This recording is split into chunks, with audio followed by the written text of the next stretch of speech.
can you? Because you could never ask a white author, when are you going to write about black people? Whether he did or not, or she did or not. Even the inquiry comes from a position of being in the center. And being used to being in the center. And being used to being in the center.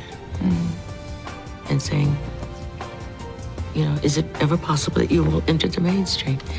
It's inconceivable that where I already am is the mainstream.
Mic check. Mic check. Okay, mic check. What's happening? What's happening? How y'all doing? Ty, once again. Today is Friday. I'm out here, the section.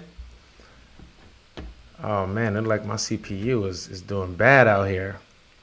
But just before I have a friend of mine that is out in Texas. She's canvassing for Bernie Sanders, and I want to get her on so we can talk to her about like what's going on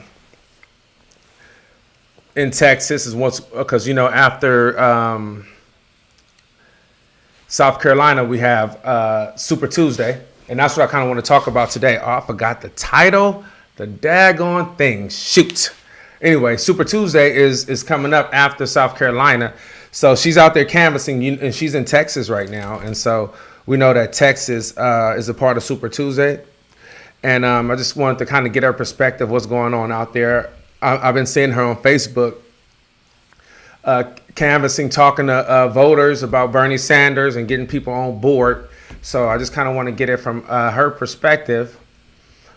And let me see if I can, because this thing kind of been tripping a little bit. So hopefully it's not tripping right now and we'll be able to hear her.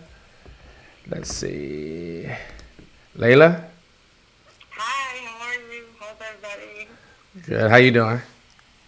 I'm okay. A little bit tired, but good. Out here in Texas, I'm by the Valley right now, a town called Halligan, Texas, which is near the border. But Okay. I've been in Houston for, I don't know, for like the last week.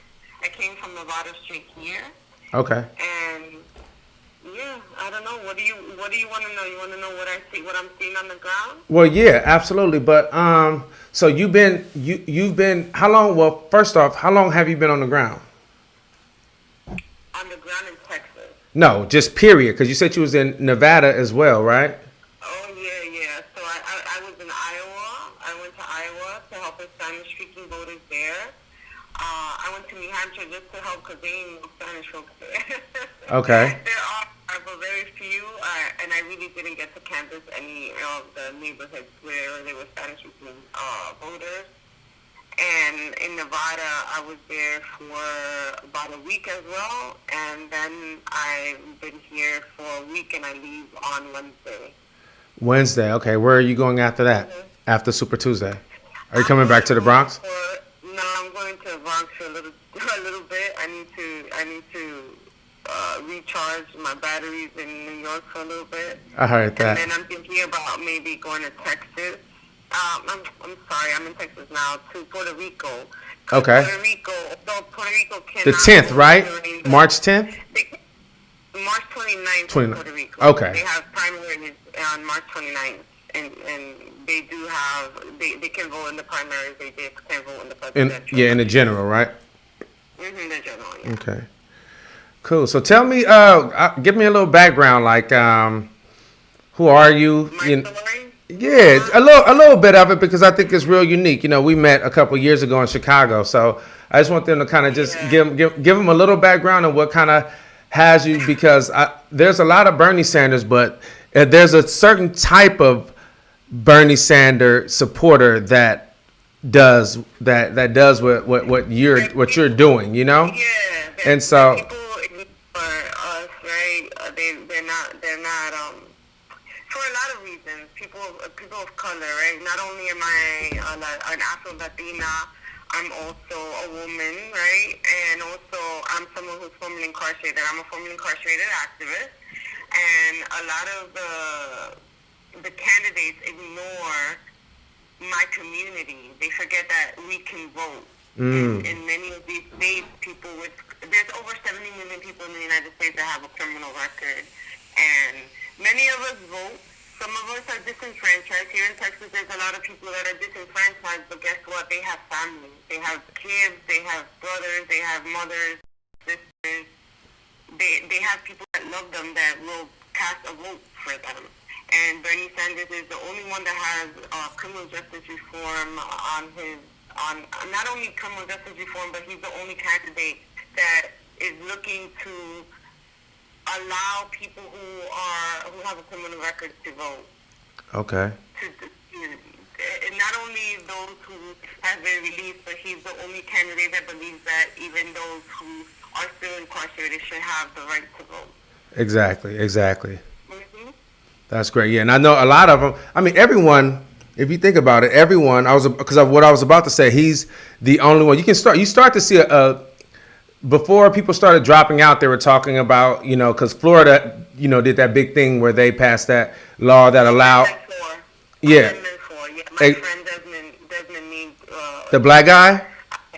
Yeah. Okay. Yeah. I was out there canvassing and working on that as well, and helping out. Okay.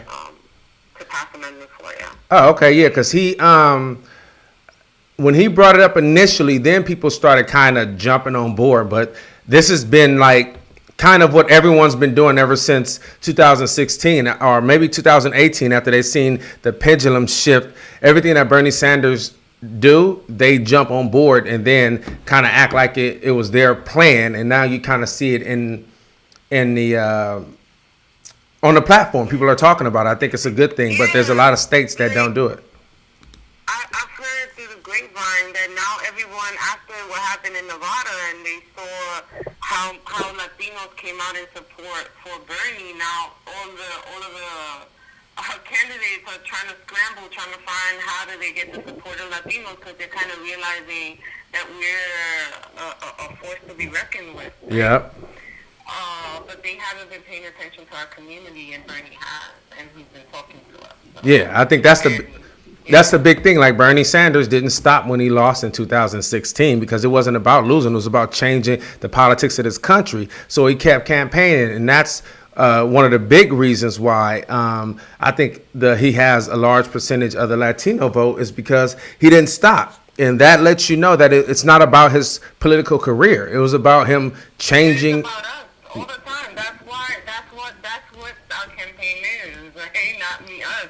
It's not about Bernie. It's not about him. That's not what we're fighting for. We're fighting for us. Yeah. We're fighting for our future. We're fighting for our kids, our grandkids. It's about all of us. For sure. So tell me what's going on the ground in Texas. How's it going? On the ground in Texas, it's going doing pretty great. It's a little disappointing every time I run into someone who is disenfranchised because they're still on probation and parole. But for the most part, I see a lot of support for Bernie. I have come across a few people who, because of they've been inundated with commercials from Bloomberg, they're considering him, but thankfully I've been able to explain to them that he was our Republican mayor in New York City. Yeah. And not only was he our Republican mayor, he was someone whose policies were negatively impacting communities of color. Mm-hmm. You know, and just showing them the facts, and I was able to get a few people to change their vote and who voted early for Bernie, which was kind of amazing. Yeah, that's really good because I think that's the one thing. That's why I think it's imperative to have like people like you out there. Is because a lot of people aren't as diligent. They aren't diligent enough.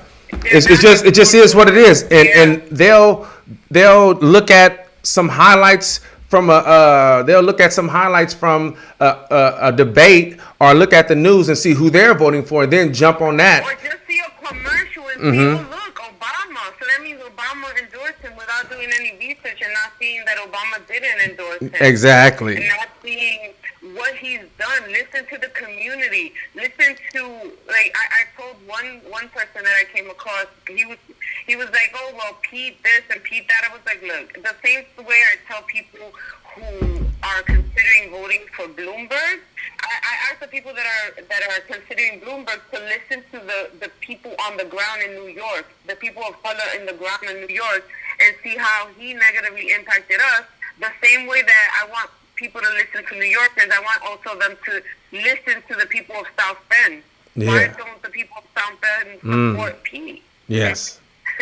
Right? Exactly. Yeah, that's what I'm saying. And I think, and for real, like, that's why it's important that you guys are out there, because people don't know. They do that. They look at those commercials and they look at everything. And the candidates, Bloomberg, Buttigieg, they're betting on these people.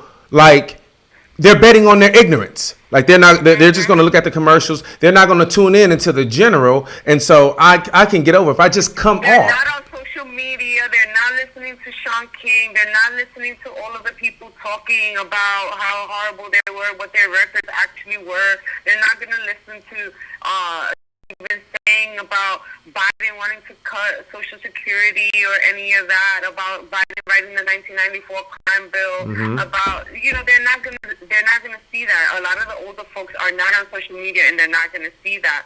They're just gonna listen to the commercials, see these little clips, and those are the names that they're gonna remember when they go vote. Yeah. That's just because they've been seeing it. Exactly. So, how are you feeling about South Carolina? What are you thinking? So I'm not on the ground in South Carolina, but I do have some friends in South Carolina. I have one friend in particular who I was trying to get on here, but he's really tired, wasn't able to do it. He's been in South Carolina for a month now. He's on the ground there. He feels really positive about it. Really? His interactions with folks are...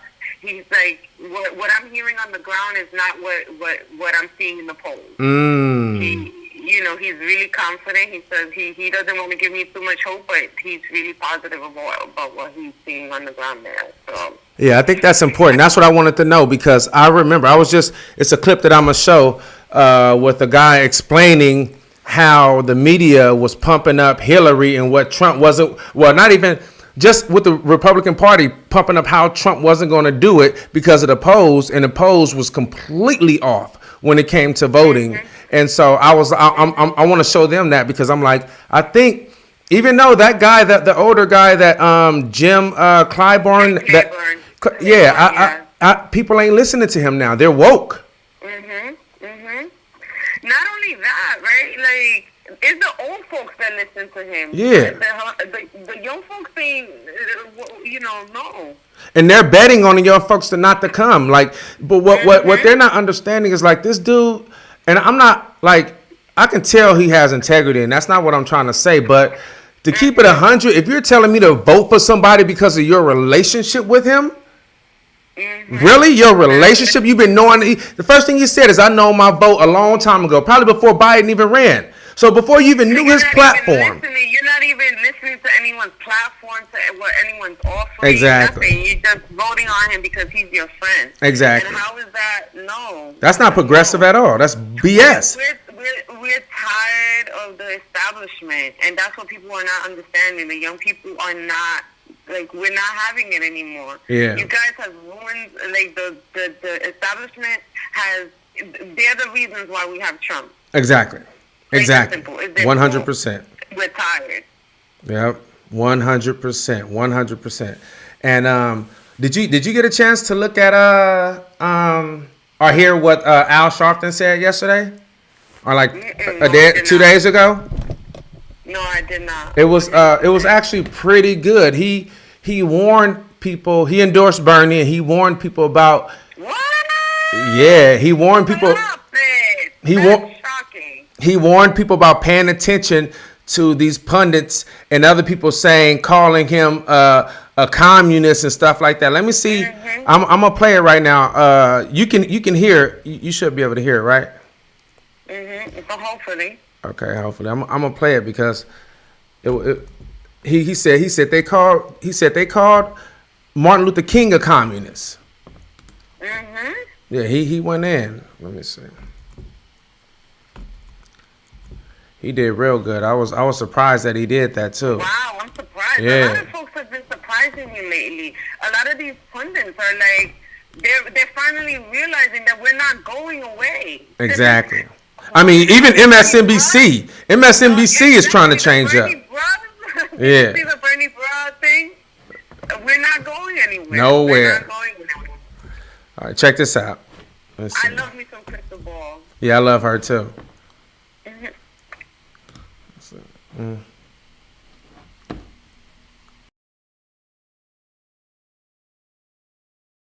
Well, a pretty remarkable moment unfolded yesterday at a minister's breakfast in North Charleston for Reverend Al Sharpton's National Action Network. At a time when Bernie Sanders has been facing a media onslaught and a candidate pile-on over comments about Fidel Castro's literacy program, Bernie found a very unlikely and highly effective, I have to say, defender, Reverend Al Sharpton himself.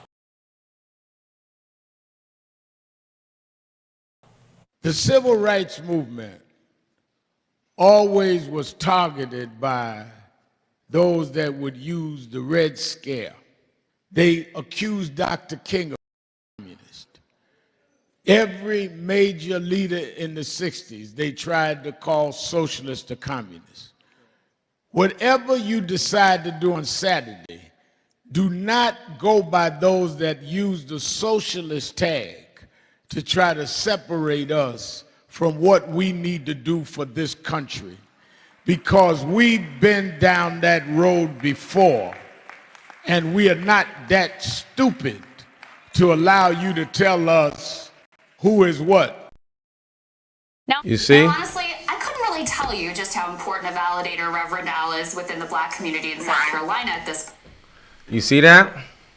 Yeah. Yeah, because he know. A lot of old black folks listen to Al. A lot of old black people do listen to Al, even though I think Al ain't shit, but still, I think he's. I have my issues with Al. Yeah. But I think he stood up this time because it's real, and I'm glad he brought that up. Right thing this time. Yeah, people for some reason forget how they treated Martin Luther King when he was here. He didn't just. It wasn't just some random died. It was it was a campaign for him to die. You know what I'm saying? Yeah. Yep. So he did that, and I thought that was real cool. So That was. real cool. And I'm hoping tomorrow, oh man, like if it happens where even his endorsement, like that's going to shake up their city and it's going to shake up the Democratic Party, because it's going to show the Democratic Party, oh, shit is really changing. We're completely off. Like if Jim's endorsement doesn't do anything where Biden's, man. Yep. I'm nervous and I'm excited all at the same time, because I really believe that we're gonna win big. I'm just nervous, those polls and I'm just nervous. Yeah. But the polls, I mean, even if Biden were to win, I mean, in every other poll, I think Bernie is winning all but 3 states Yep. out of 14. California, it's gonna be crazy in California. And after the concert tomorrow, you heard about Public Enemy? Public Enemy's doing a concert? Yep, in LA with Bernie. No, I didn't know that. Yep. I heard that. That's gonna be crazy. Public Enemy?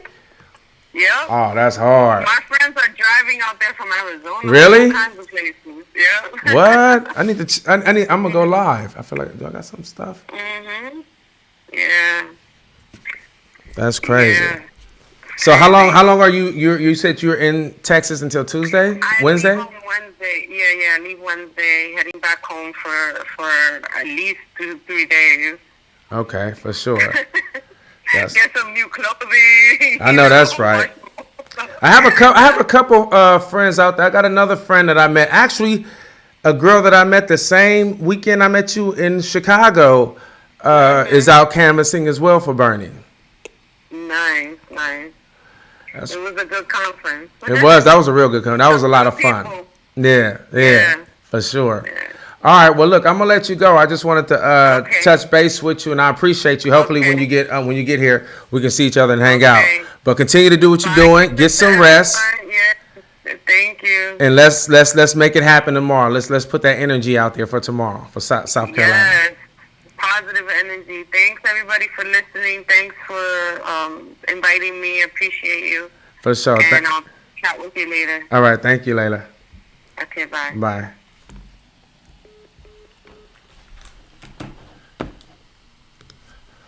So that was Layla. Hopefully, let me see. I'm gonna just delete this. Delete that shot. Turn this off. Just turn that completely off. Bam. Hopefully that gives me some room. Yeah, that's Layla. Let me see if. Hold on. Trying to set this all back up. How do I get this thing out of here?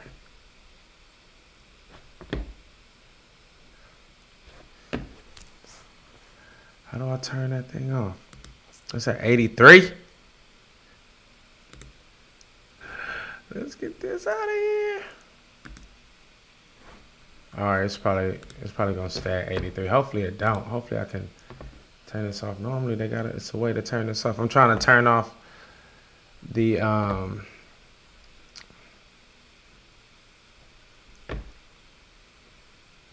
give me 1 second. The rendezvous, the thing that had her, because it makes this thing like just run real slow. Hopefully it's not running slow, but I'm pretty sure it is because I'm looking at my CPU and it's like at 80 something. But anyway, yeah. So Layla, I met her at the People's, what was it? The People's Conference in Chicago in like 2017 or 2018. And she had told me, we interviewed her, she had told me she had just got out of jail and she does a lot of stuff with criminal justice and trying to make sure that people are able to vote that were formerly incarcerated. And she does a lot of good work, and she's won a gang of awards and things like that. So I just wanted to touch base with her since tomorrow is South Carolina's primary, and then we're going into Super Tuesday. And that's kind of what I wanted to talk about today. It was Super Tuesday, and I forgot the title, the thing, Super Tuesday. But let me go here because we didn't get a chance to do this. As you all know, your to-do list, follow, subscribe, and like. Hit the notification bell so you can know when I'm going live, and share this with a friend. Do that. Let me see. I'm trying to see how I can take this thing off. This should be able to go off. Turn off rendezvous. Let's see. Restream. I'm just looking at this thing right quick. There got to be a way to turn this off while I'm working. Flip. Oh, canvas. Let's see. NDI. Trying to see how I can.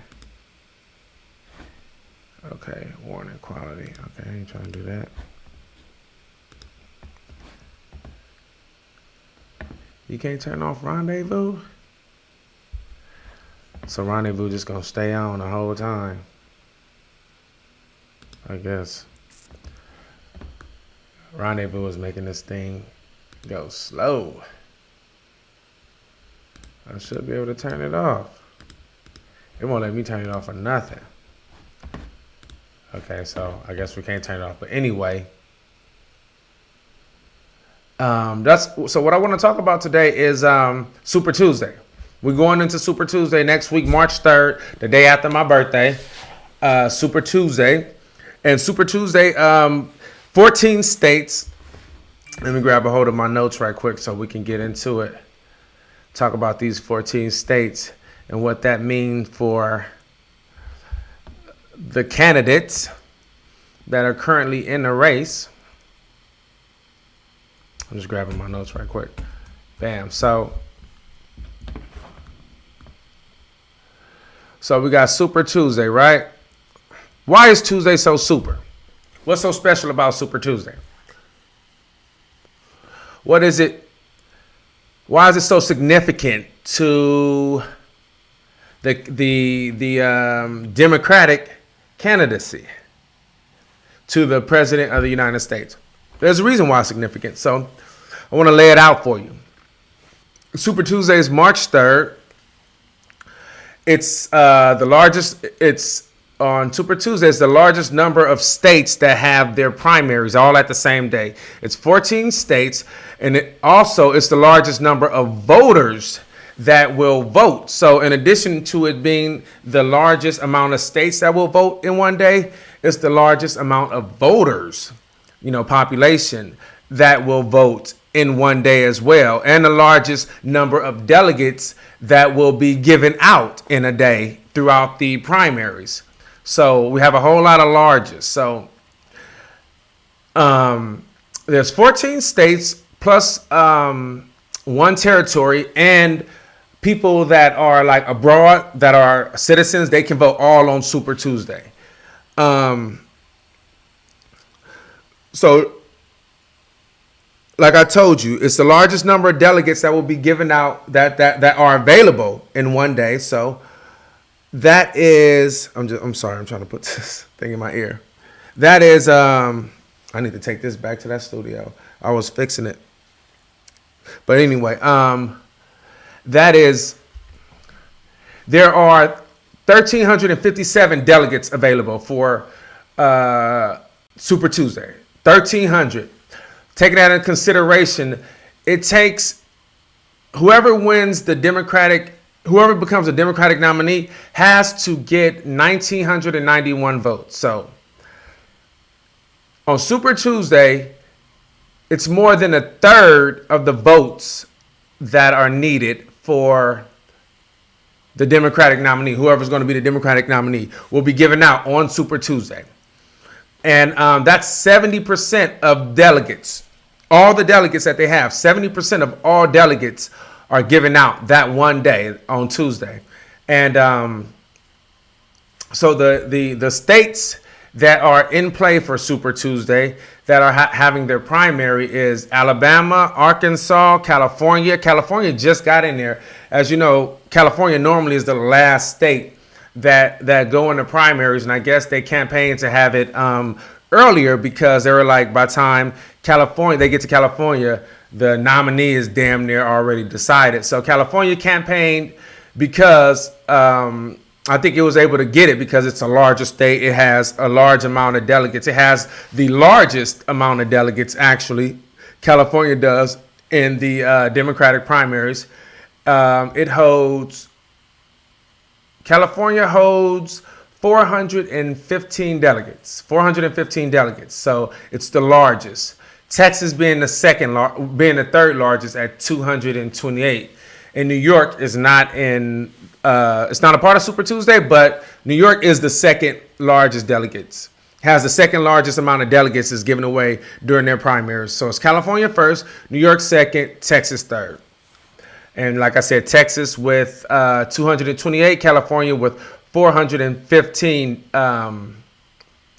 delegates. So 14 states again is Alabama, Arkansas, California, Colorado, Maine, Massachusetts, Minnesota, North Carolina, Oklahoma, Tennessee, Texas, Utah, Vermont, Virginia. In addition to that, American Samoa and American citizens abroad all have they're able to vote all that one day. That's why it is so super. So this is probably the closest thing that we have to like a national primary day. You know how we have national elections? I guess the national primary day, the closest we have to that is probably Super Tuesday.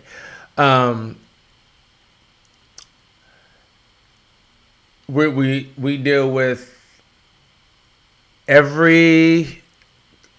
almost every side of the country, from the South to the West to the Midwest to the Mid-Atlantic, everywhere over. So this is probably, you can consider this like a national primary day. You know how in November we have our national election?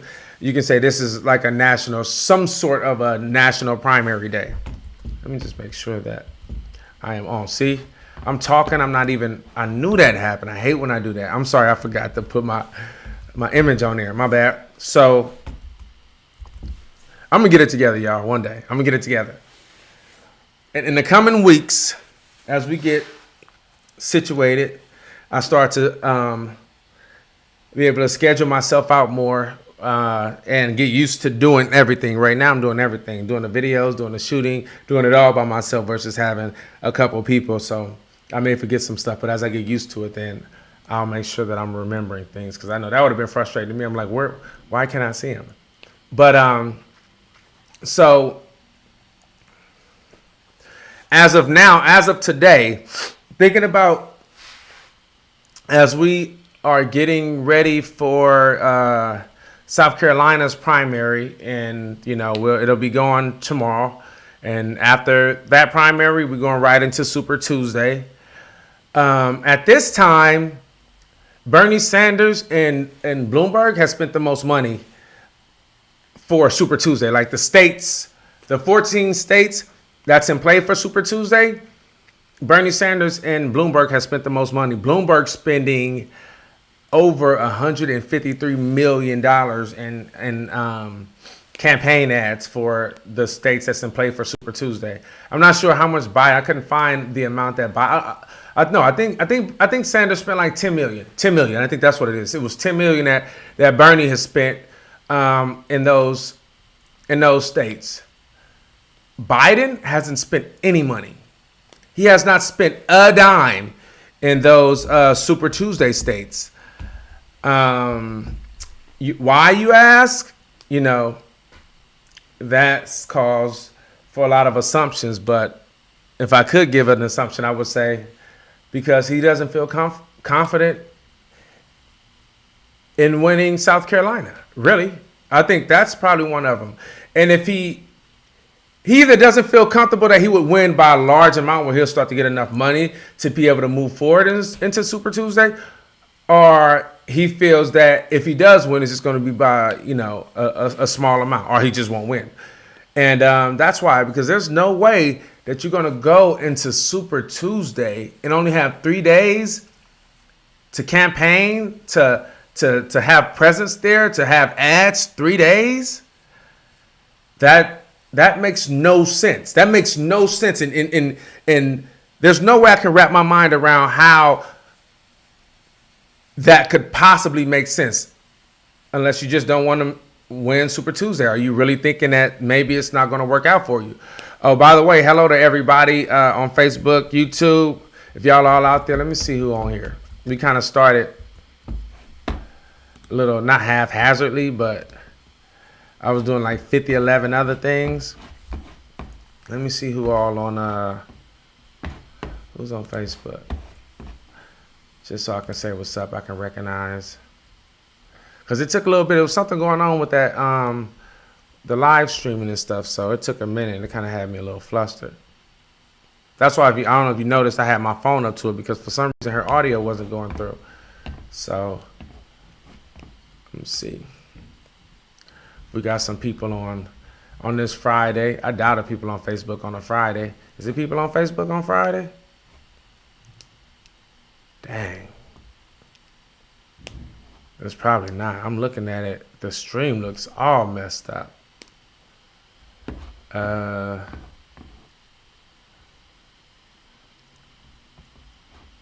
I don't know.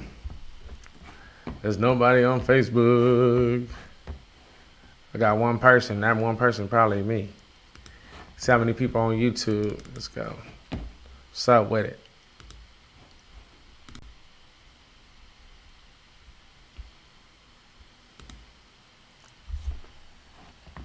If I would have titled this thing, maybe I would have people on here.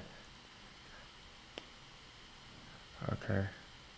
I got 3 people watching. What's going on? Who's all on YouTube watching? Let's see. AP, good to see you, Ty. Andy, good to see you as well. What's going on? Hopefully, you guys put the word out that I'm doing that I got my own channel now, and this is my regular channel that you own, Andy. But if you find, like, it's called The Section Independent. It's on YouTube as well. So I appreciate you tapping in though, and let people know so we can get this thing going on. By the way, matter of fact, since I'm talking about it, why don't y'all go ahead and hit the like button, get the share button, hit the bell notification so y'all can know when I'm going on. I'm starting to get in a schedule where I'm going every day, especially right now since we got the primaries going. I feel like I have an obligation to my family, half of them that want to vote for Biden, and to everybody else I know that's not tapped into the elections, to give them information on why they should not be voting for Biden at all. So, what's going on, Andy? I appreciate you. Let's see who else we got on here. I'm just looking through. We'll switch channels right quick.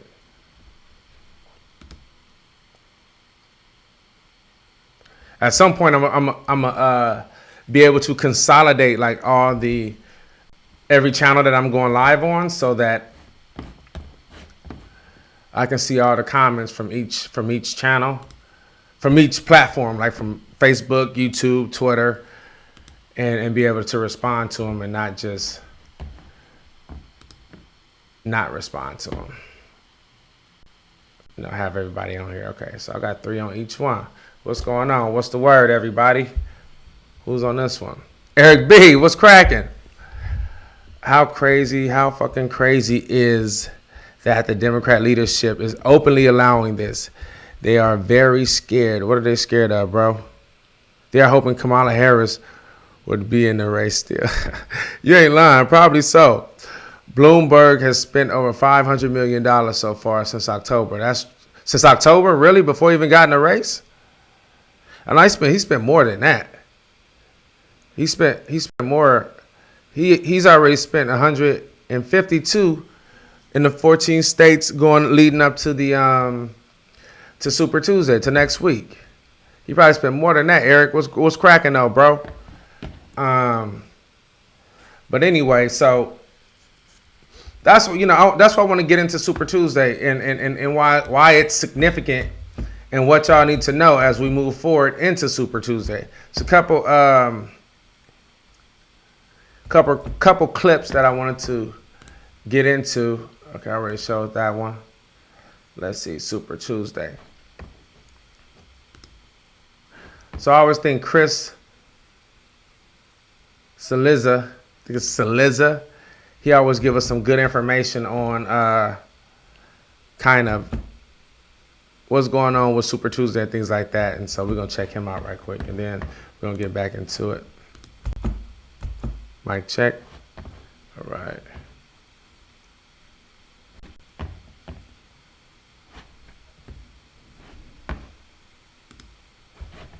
Got him.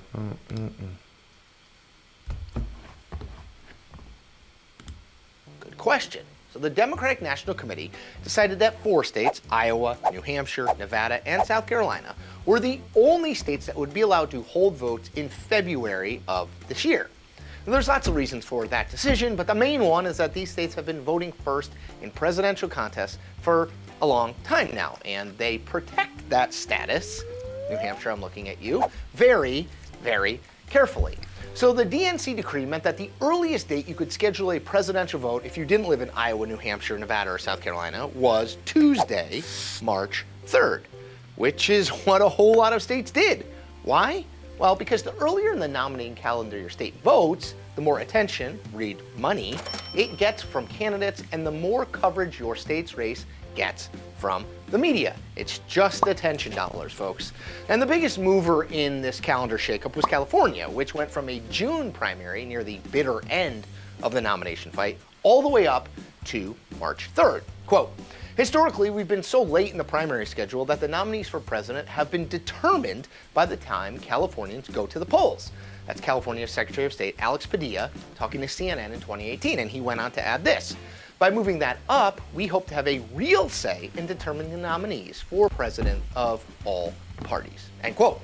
Well, judging by the amount of attention Democratic candidates have been lavishing on California, the plan worked. Both Vermont Senator Bernie Sanders and former New York City Mayor Michael Bloomberg have spent time and loads of money in California over these last few months.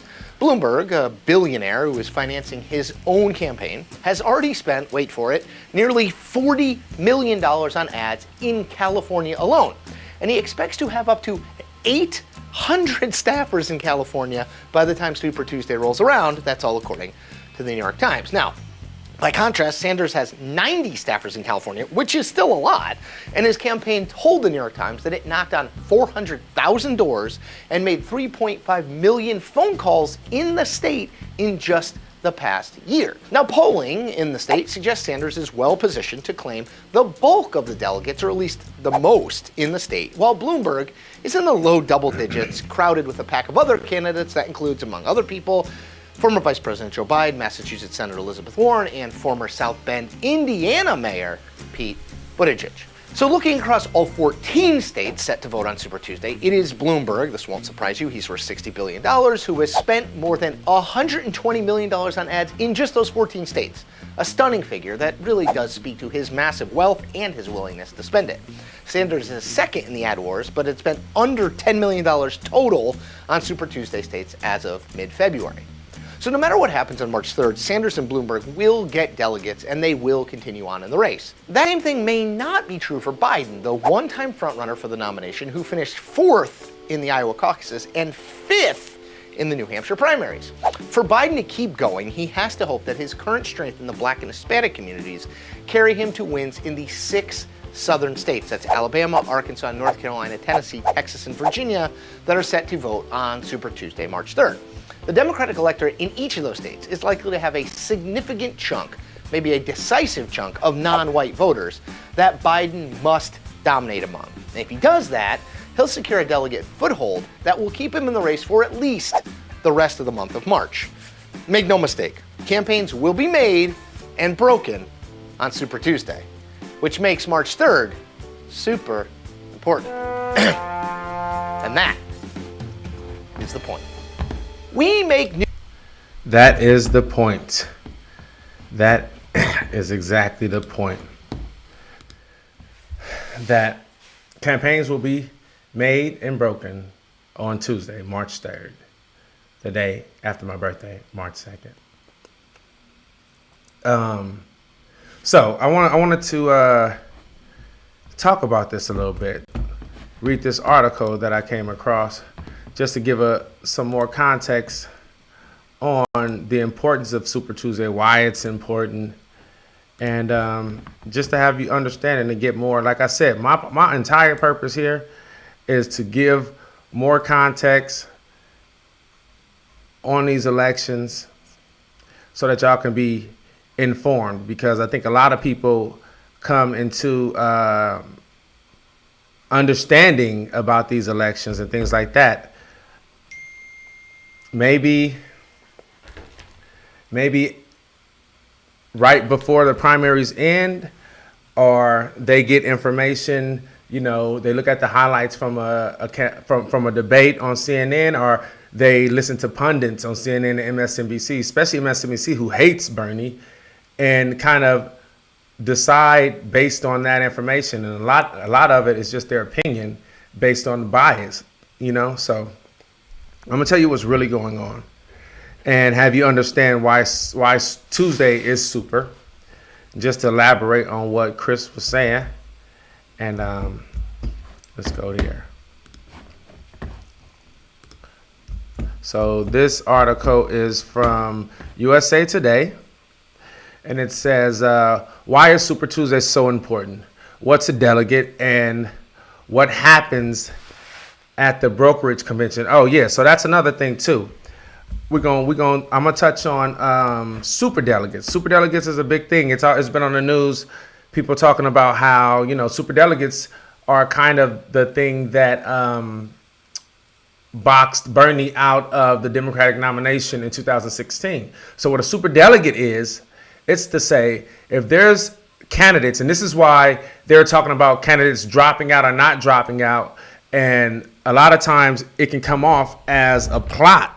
When you think about certain candidates that don't want to drop out and want to just stay, even if they don't have the votes, because what could possibly happen with super delegates once they get to the Democratic convention in June. And what a super delegate says is, so let's say Nevada, Bernie won all the delegates, right? Those are the people speaking. Delegates that's based on the population and the people that, however many delegates that they get, the Democratic Party, it's based on the population, and it's based on people that's a part of the DNC for whatever state that is, like Nevada. So we win those delegates, and so based on that, I'm going to win, and I'm gonna just throw numbers out there just so you can get it. I'm gonna win 5 delegates in Nevada. And that's based on what the people in Nevada said. They gave me 5 delegates because I won 48% of the vote, and then they gave 2 to my brother because he won 20% of the vote. So that's how they give delegates out, by the percentage. And you have to be viable. So which means any candidate that gets over 15% can get a delegate. They can get a delegate. And this is the reason why, based on how many people are in the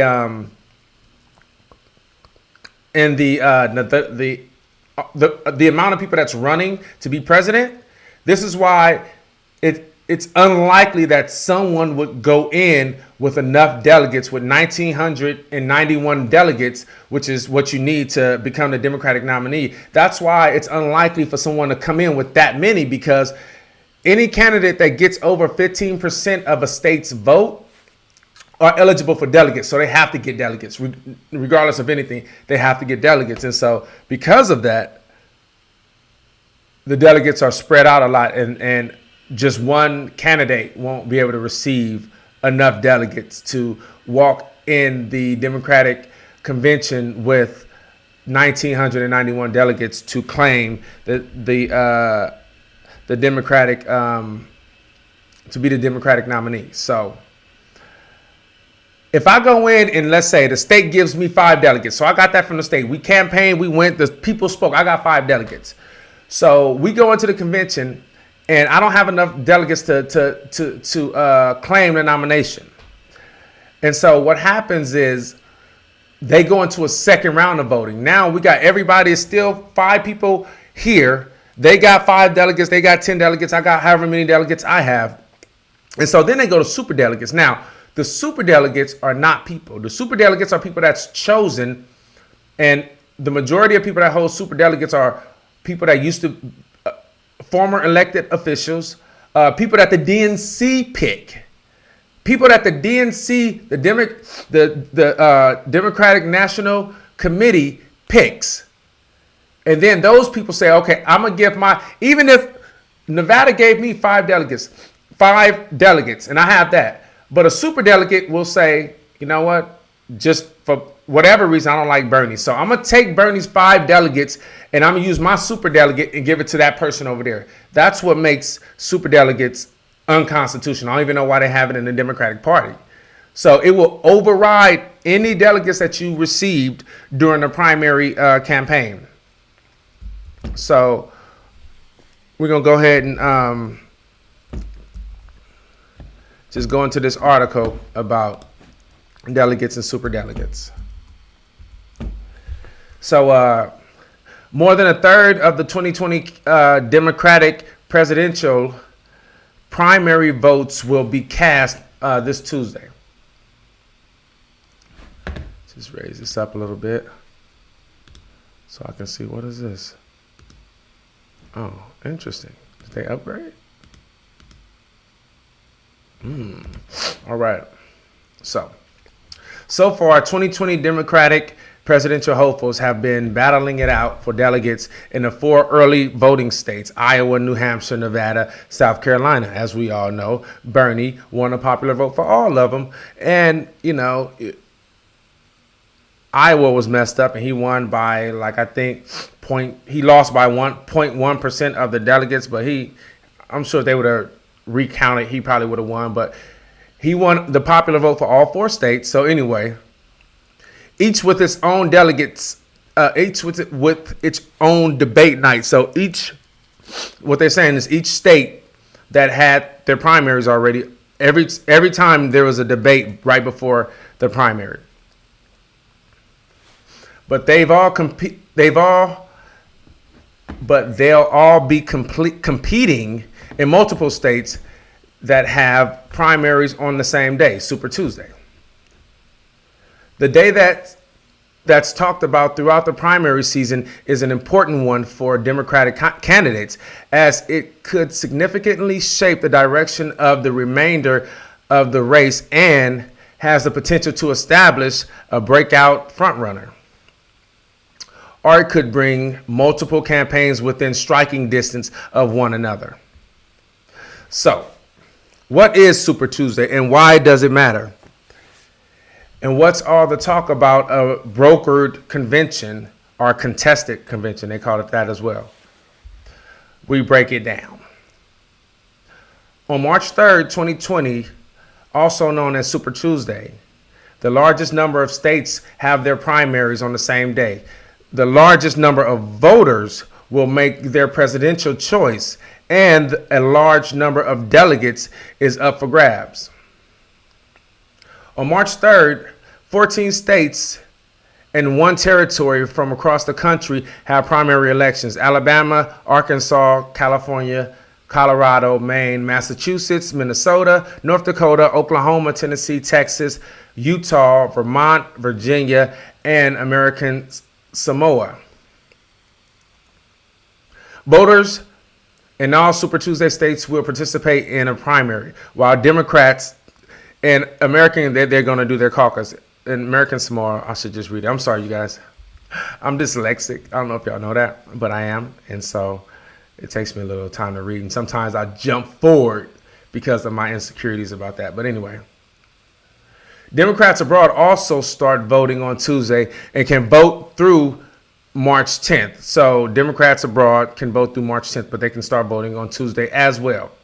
We likely won't have a complete results of the night, as polls close. The polls close at varying times across time zones, and large states like California likely will take a longer time to tabulate votes.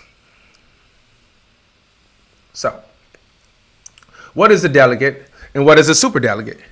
You're likely hearing a lot about delegates, the race for delegates, and who is leading amongst the national pledge delegates. But what does that mean? What does all that mean? A pledge delegate is a person selected to represent the interests of the state's voters at the Democratic National Convention in July. Delegates are awarded to states based on total population. So it's like you know how it's kind of in the same vein as how they determine a state's how many representatives the states have is based on a state's population. That's why it's important to do the census that they have every 10 years so they can know not only the population but also the demographics, because that's how you can get funding, federal funding for certain programs in certain communities is based on, the population, how many of a certain type of group are there. So just a sidebar, make sure that the census is coming out in 2020, make sure that you're part of it and you let them know that you exist. So delegates are awarded to states based on total population. So the heavily populated California has many more delegates than a state like Utah. So this is delegate versus superdelegate. Delegates are pledged to candidates based on the results of the state's caucus or primary. In addition, a certain number of so-called superdelegates can vote for whichever candidate they choose in the case of a contested convention and are not bound by the state's electorate choice. So superdelegates are not bounded by the state's electorate vote. So that means the regular delegates that they're getting right now, a superdelegate can supersede that. They are typically party leaders and elected officials. So superdelegates, this is something that only the Democratic Party does, by the way. The Republicans do not do this. This is something that they just put in place. And then I think they put this in place during the time when I think LBJ was running, if I'm not mistaken. No, not LBJ. Who was president? Carter. It was the president right before Reagan. When Carter was running, they thought it was a liberal. I can't think of his name, but I won't say he's Bernie Sanders-like, but they probably had the attitude that he was. And so they made these superdelegates because they didn't want him to become the Democratic nominee because he had a whole lot of momentum. Oh, it was when Nixon was running. I'm sorry. It was when Nixon was running. So in previous elections, superdelegates were able to cast their votes in the first round. So that's what happened with Bernie in 2016. Superdelegates were cast in the first round, which overshadowed his delegates that he earned throughout the primaries. And that's what he was upset about, that the states that he won was then taken away from him when he went to the convention, because the superdelegates all went to Hillary Clinton. And so this is what the news and everyone has been talking about when Bernie Sanders said at the last, in Nevada, the last question when he was asked, everyone was asked, once you get to the convention, do you feel like superdelegates should be in play, or should the candidates get the vote, keep the delegates that they received during the race? Everyone else said the superdelegates should be in play except Bernie. And that's what everybody been talking about. Like all of a sudden, Bernie changed his mind. So in previous elections, superdelegates were able to cast their votes in the first round, but now it's in the second round. But they will no longer. So the Democratic Party had a unity committee after Hillary lost and after Bernie was knocked out, to try to unite the progressive wing, which was Bernie, and then Hillary, the neoliberal wing. And so what they did is vote on not allowing superdelegates to be a part of the first round of voting, and say, so if they don't find anyone in the first round, they'll do it in the second round, kind of like what happens in caucuses. So the new rules follows 2016 results when superdelegates sided largely with Hillary Clinton over Bernie Sanders. See, that's what I'm talking about. I could have just read that. How many delegates are there, and how many do you need to win? So there are a total of 3,979 pledged delegates from all states and territories, and the candidate needs 1,991 of them to win the first vote at the Democratic National Convention. there are an additional 771 superdelegates or automatic delegates who can vote for any candidate they choose. The convention comes and if the convention comes to the second round of voting, they can choose anyone. So this is where we are today. As of, when was this written? Just want to see so I can make sure this came out, 6 hours ago. It was updated. That's all we need to know. So as of 6 hours ago, Bernie Sanders leads the race with 45. He leads the primaries right now with 45 delegates. Under Pete Buttigieg has 25. Biden 15, Elizabeth 8, Amy 7. So Bernie right now is leading by double digits. And what I mean by that is he's leading the one under him. That's the first one under him by double digits. A lot of times when they do polls and stuff, they talk about the last person. So the last person, he's beaten by double digits, but it's it's large. He's down there beaten by 30 points. So how many delegates are up for grabs March 3rd? So the reason Super Tuesday is so significant is because there are 1,344 delegates awarded out of the 14 states and one territory to vote that day, or about 34% of all pledged delegates. So 30% of Super Tuesday delegates in California. So 30% of the 1,344 delegates coming out of California. So California, because it's a big state, large population, large number of representatives. California has 415 delegates that they're going to be able to give away to the candidates, the Democratic candidates. Anyone that's viable means anyone that's in play that gets over 15% of votes in that state will be able to get at least one delegate. You got North Carolina, they have 110 delegates. Virginia has 99. Massachusetts has 91. Minnesota has 75. Alabama has 52. Oklahoma has 37. Colorado has 67. Tennessee has 62. Texas is another big one, has 228. Maine has 24. Arkansas has 31. Utah has 29. Vermont has 16. And American Samoa has 6. So what happens if a candidate doesn't earn the majority of the pledged delegates?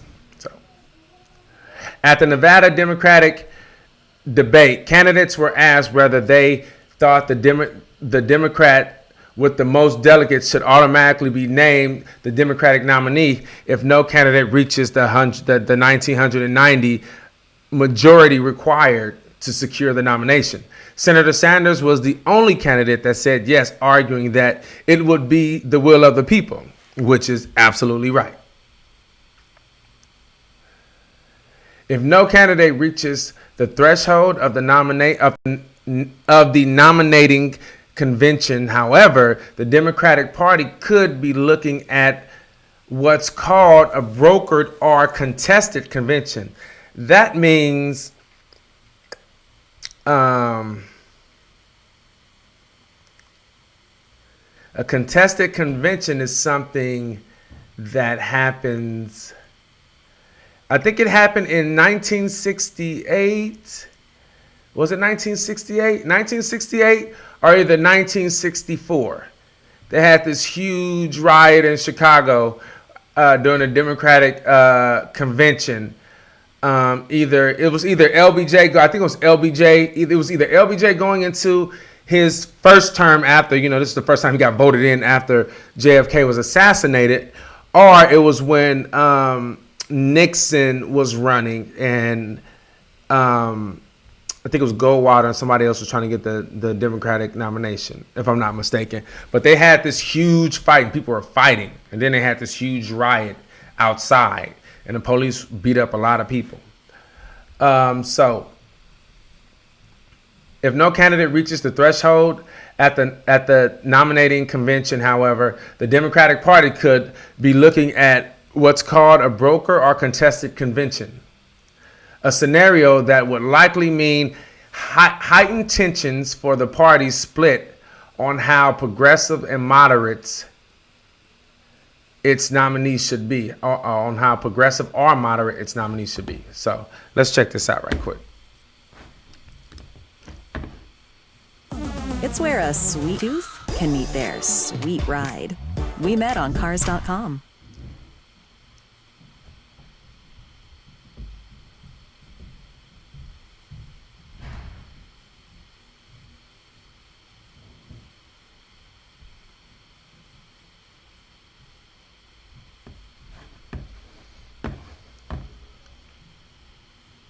Come on now.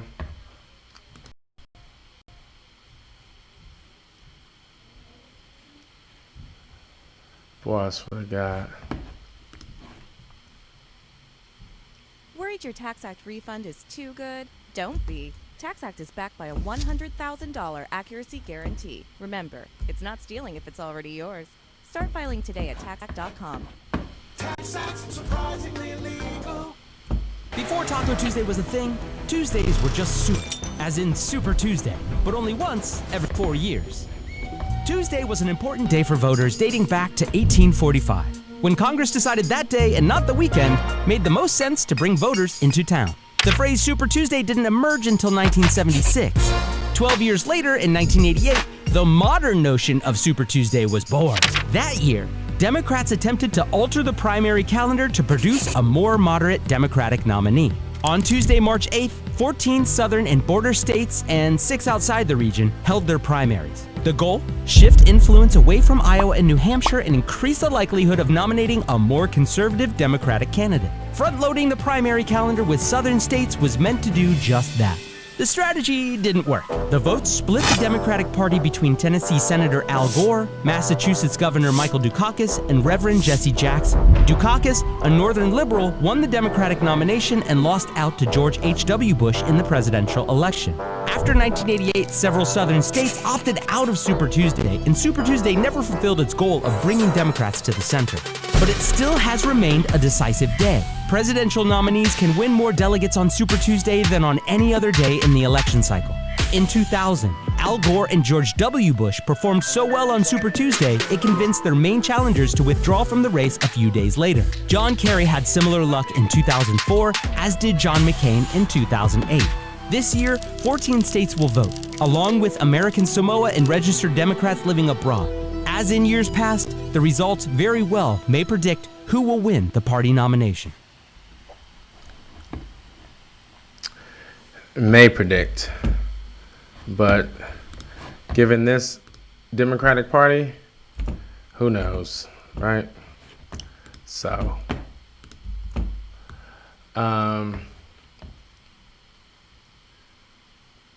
so in a broker convention, so mind you, I was completely wrong. I said, I think I gave you a different date, but I guess it was 88 is when they tried to bring the Democratic Party more to the center. Mind you, during that election, if you guys don't know, is when the Democrats were really trying to, there was this idea or this kind of rhetoric that the Democratic Party was too liberal and very easy on crime. That's how Dukakis lost. That a lot of people that were alive at that time probably remember the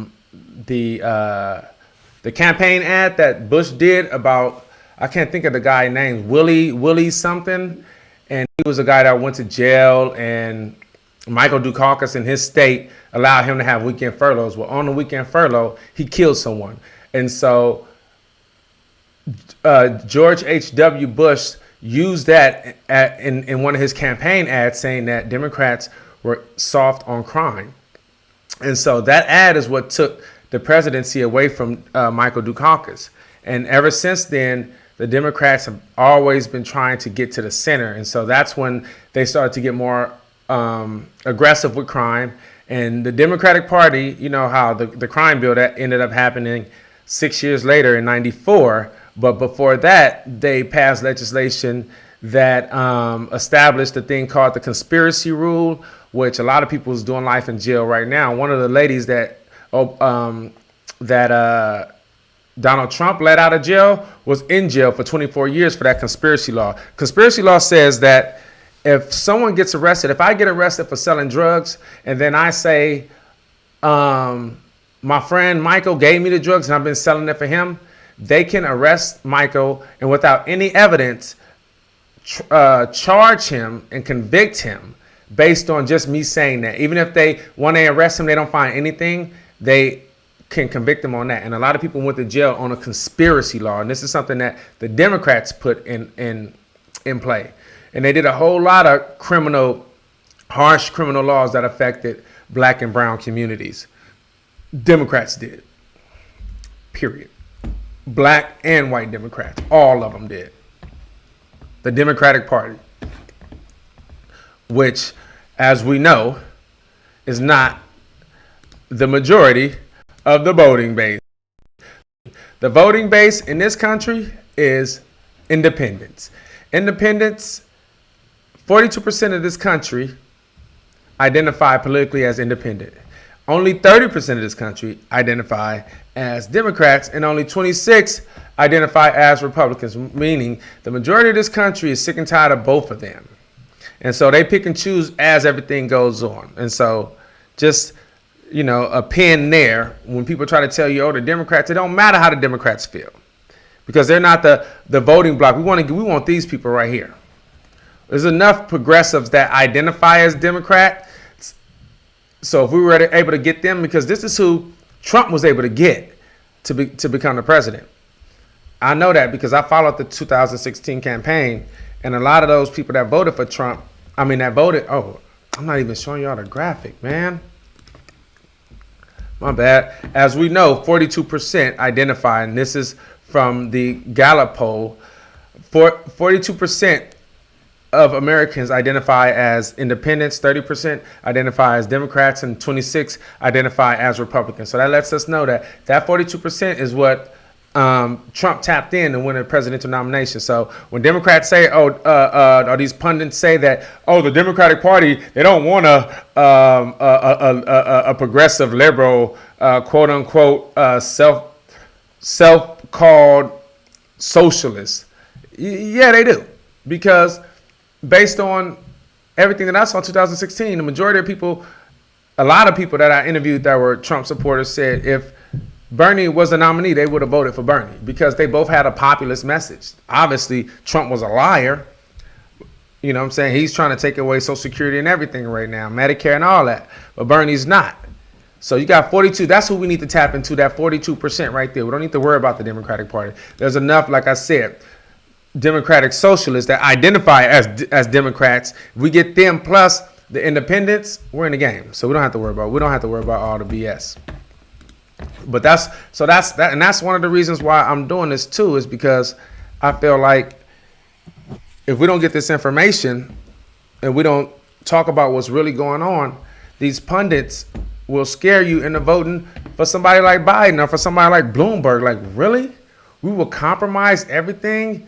These Democrats is trying to push Bloomberg as much as they talked about Trump and what he did with women and XYZ. Wow. But if y'all didn't know, y'all didn't know. I've been to the Democratic Party is parallel to the Republican Party. They just care about women's rights, and gay rights, and women issues. That's the only thing that differentiate the Democratic Party from the Republican Party. Is the Democratic Party, their politics at least say that all people are equal under the law. You know what I'm saying?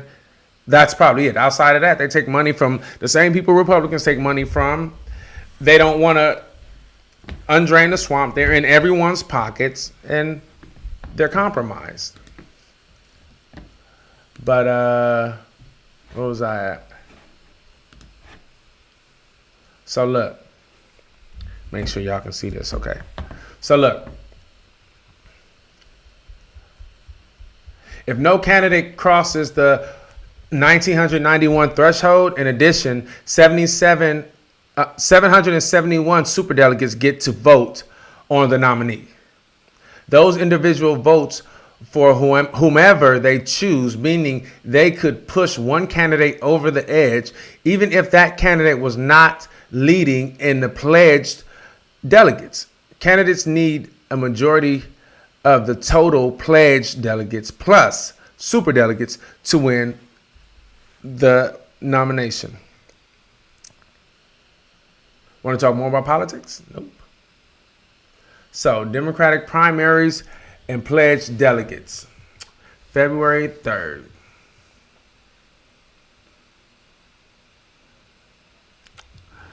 In Iowa, what was that, 3?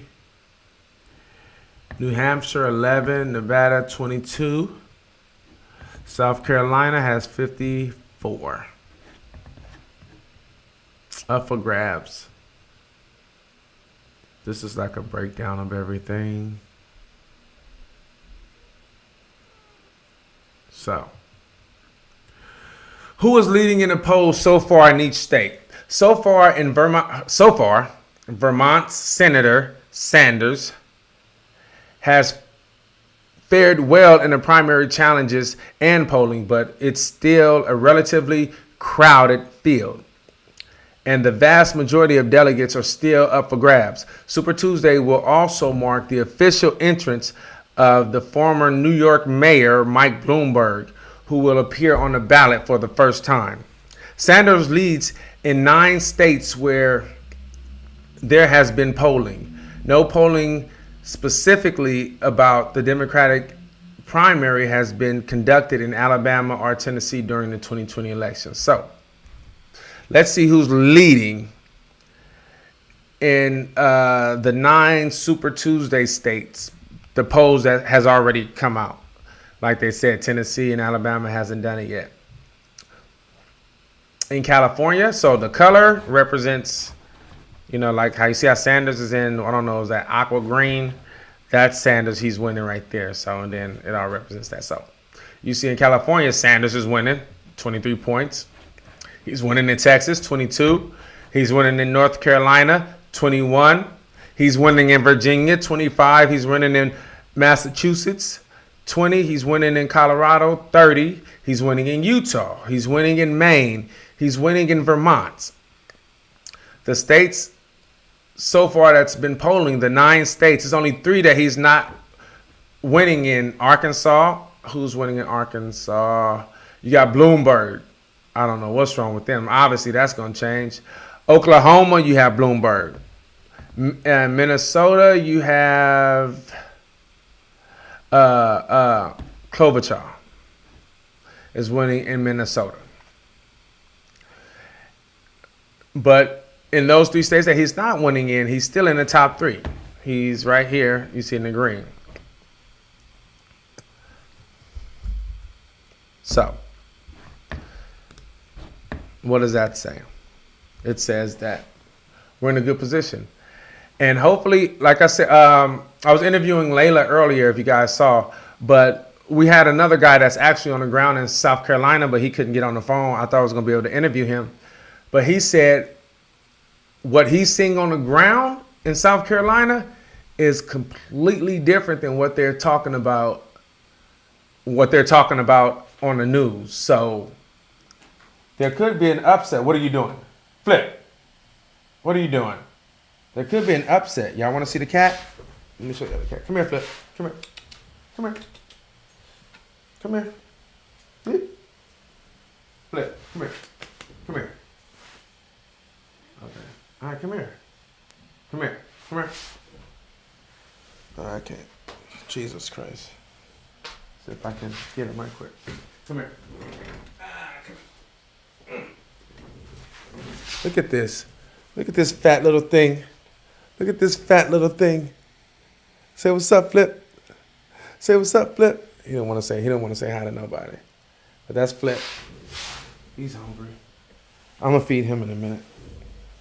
That's my mouse catcher. I'm in New York. I never liked cats until I got here and they said that there's a possibility to have mice. I fell in love with this cat. He can have anything you want.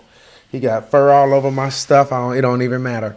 But anyway, this guy is saying it's looking completely different than what they're talking about on the news. So we could be up for a surprise tomorrow. So we all gonna wait for that. And yeah, I think that's all I got to say about it. So tomorrow, I'm gonna probably go live tomorrow too, since the vote is going on tomorrow, and we'll see what happens, man. Right? So y'all remember to share, tell people about it, highlight it. Like I said, as we continue to go forward, the intention, obviously, I want to get out there, raise money. We're doing super chats, marathons, allowing people to give so that I can be on the ground, hire somebody to do the camera so I can be out there interviewing and giving a black progressive perspective on what's going on the things that we care about in the section. This is the section, baby. All right, so just remember the to-do list. Follow us, subscribe, like, notifications.